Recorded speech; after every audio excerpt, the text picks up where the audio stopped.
The Honourable Leader of the Opposition. Well, I will comment on one spectacular social housing project of his, and that is the brand new lavish apartment that he bought his friend, the new Consul General to New York. $9 million for his friend Tom Clark to have stunning powder room finished in jewel onyx, crystallo gold quartzite countertops, a handcrafted copper soaking tub, custom bronze bathroom fixtures, $5,000 coffee machine. Did the Prime Minister go and inspect this palace in the sky on his recent trip to New York? The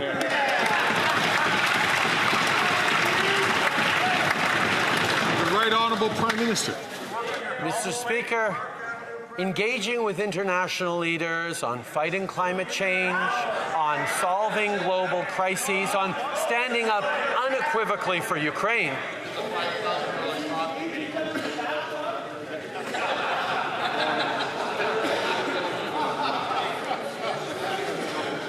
Colleagues,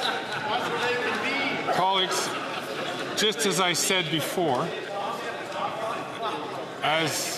just as I said earlier, I would ask all members to please not take the floor unless they're recognized by the Speaker so that we can hear the questions and we can hear the answers.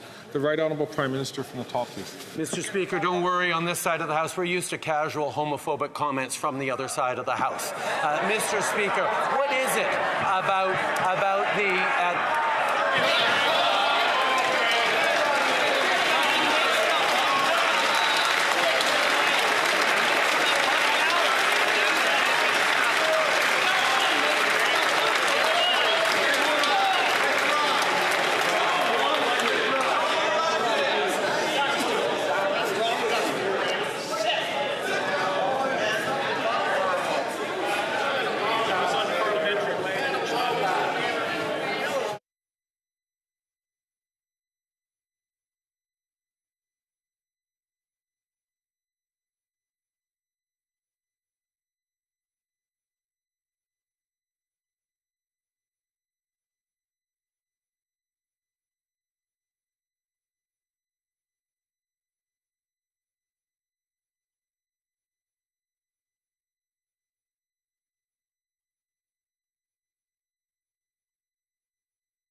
Colleagues,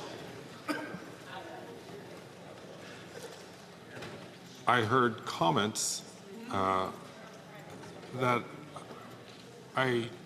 because it was not on microphone, I chose not to get up. I would ask, nonetheless, that we all treat each other with the presumption of honour and respect. And I'll ask the Prime Minister to please withdraw that comment and to start his comment again under the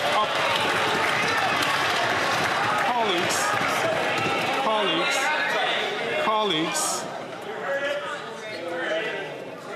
I heard a comment, as I said, which I could not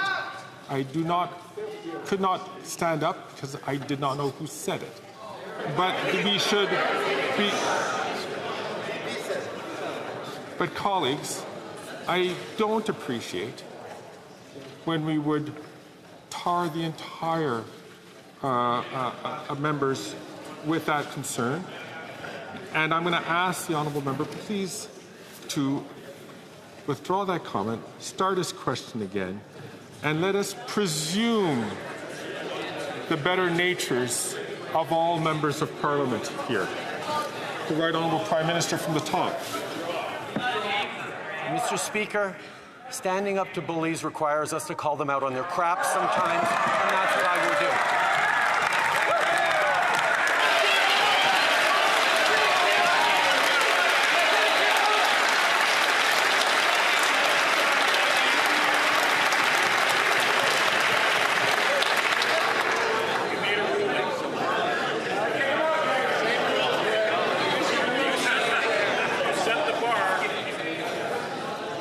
set the bar up.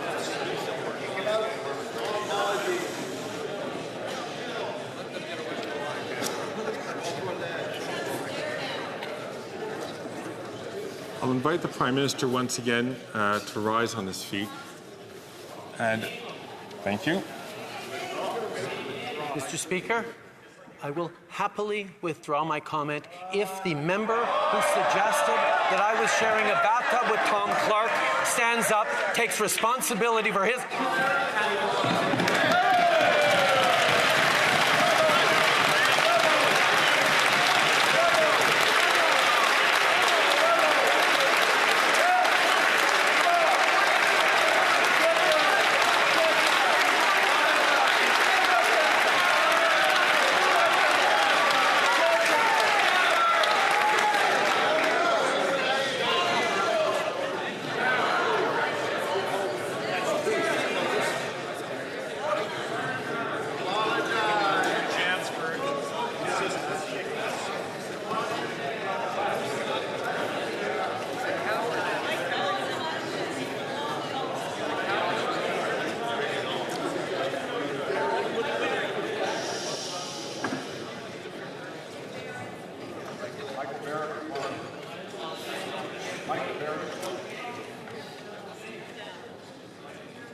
As I had indicated to all colleagues here, I was not able to hear or track the source of that statement. And I'm just asking the Prime Minister to be the better person and to please just withdraw the comment and start his question again. The Right Honourable Prime Minister.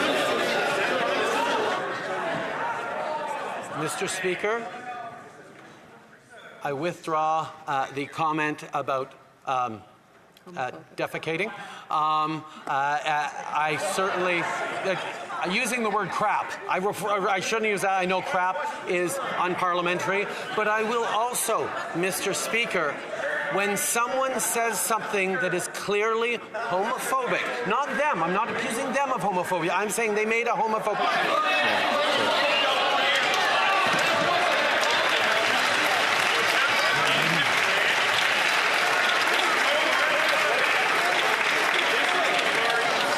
I appreciate the Prime Minister withdrawing his comment, and the Chair accepts him withdrawing that comment.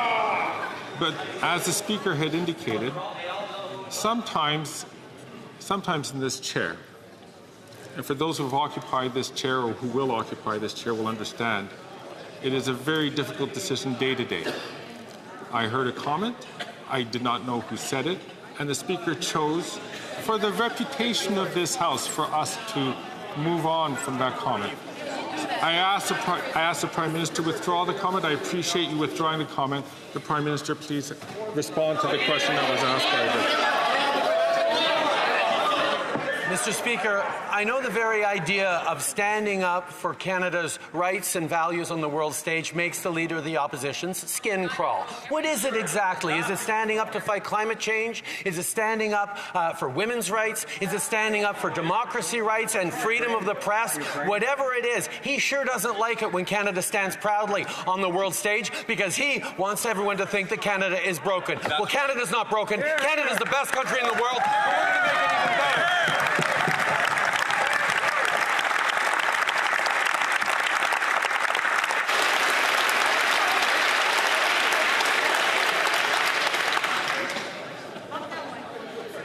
The Honourable Member from Nunavut. Nunavut are prevented from thriving by the lack of doctors and access to health care. The Conservative leader will want to cut health care, but they will have nothing to cut as the Liberals haven't invested enough in Nunavut. The Prime Minister failed on his promises to deliver the health care people need. When will the Prime Minister invest in the health care Nunavut need so they can thrive? The Right Honourable Prime Minister. Speaker, we signed a historic health agreement with the Premier of Nunavut, and we will continue to be there as they deliver health care across the territory. We know how important it is to continue to invest in health care for the North. We know how important it is to continue to defend public health care in this country. We will continue to do that, even though, as the member opposite rightly points out, Conservatives want to cut public health care. They want to kill public health care. The honourable member from London Fanshawe.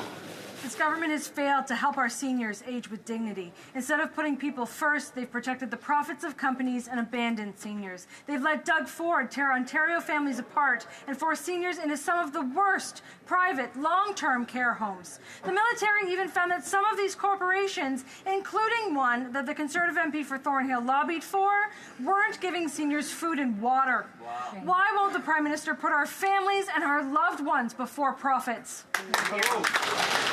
The Right Honourable Prime Minister. Speaker, I agree with the concern the member opposite expressed on security and safety for our most vulnerable seniors. That's why in this House we're moving forward with the Safe Long-Term Care Act later this fall. We certainly are counting on the support of our progressive friends from the NDP, but we hope that all members in this House will stand up and support a Safe Long-Term Care Act, because we need to make sure we are protecting and supporting our most vulnerable seniors right across the country. That's right.